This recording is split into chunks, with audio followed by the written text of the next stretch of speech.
The wild blog reader, in their natural habitat, stumbles upon a new page. Could it be? It looks like? Yes, it is M.W. McLEOD'S July update. Let's see what they make of it.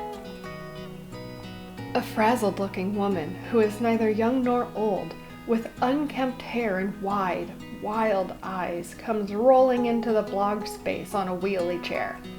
She clutches a stack of different-sized papers in her fingers, with a white-knuckled grip.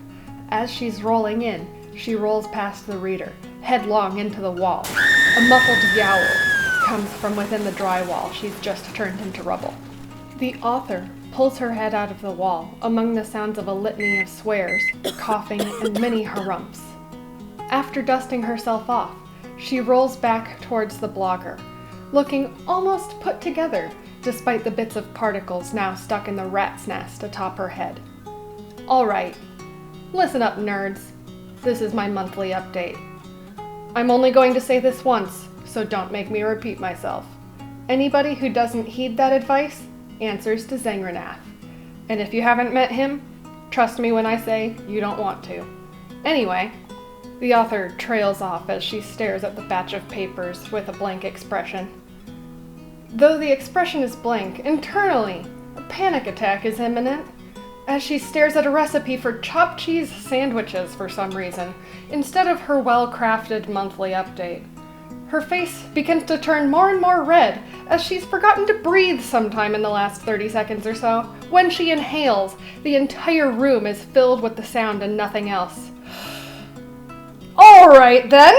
She slams her hands on the arms of the wheelie chair, forgetting about the papers in her hand momentarily. The documents go flying and scattering all about like the aesthetic of one of those rooftop fight scenes from that one film you saw while drunk with a best friend from high school you reconnected with after a reunion you had no business attending.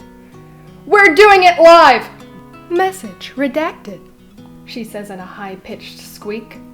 The blogger blinks as they wonder why a robot voice came out of the strange creature of the night in front of them, but they don't make mention of it, choosing to get this train wreck over with, the same way they would rip off a Band-Aid. For some reason, both of them are screaming, but the screeching from the author is louder, for she lost her mind many years ago and has nothing left to lose besides pride and dignity. Who needs either of those things, am I right? Ha! Out of nowhere, a keyboard appears in front of the author, and a screen lowers down from the ceiling off to the side of both of the poor, unfortunate souls stuck in this forsaken room. A wide grin crosses the author's face.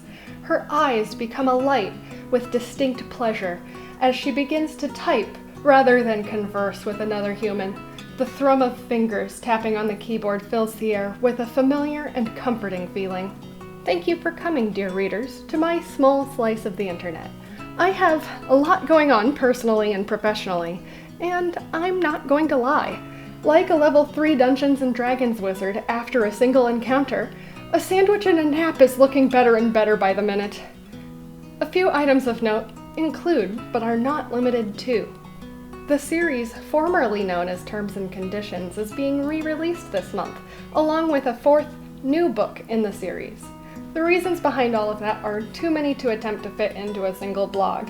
I'm chalking it up to a learning experience for a new author who had no idea what they were doing last year when the books were released.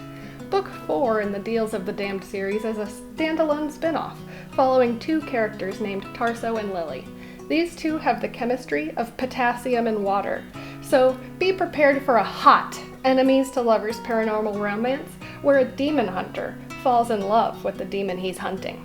In other news, this month, I started a new Twitter account for a future pen name I will be using for books that end in tragedies and center around villains and their intricacies as the main focal point.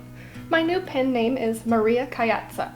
She's my darker alter ego who would sell her soul for one night stroking Loki's hair and feeding him grapes or something equally embarrassing.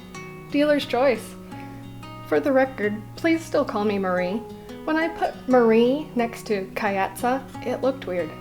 so I embraced the Italian heritage before it could put me in cement shoes and send me to swim with the fishes for choosing the Irish side first, capiche? Think of us as the mob boss and their consigliere. Or, if you don't like that, please insert a Tolkien-esque worm tongue reference here. Also, insert karate moves here. Maybe a flippy trick. Use your imagination! This month, I plan on finishing up some projects and definitely not procrastinating anymore. Right. I'm trying my best, so we'll see. Then, I would love to work on some YouTube things. I've been thinking about my long-abandoned channel and what I'd like to do with it. So I guess we'll see what happens there. I hope it's something good. Anyway, the dragon lady told me that I only need to write 600 words, and this is well over.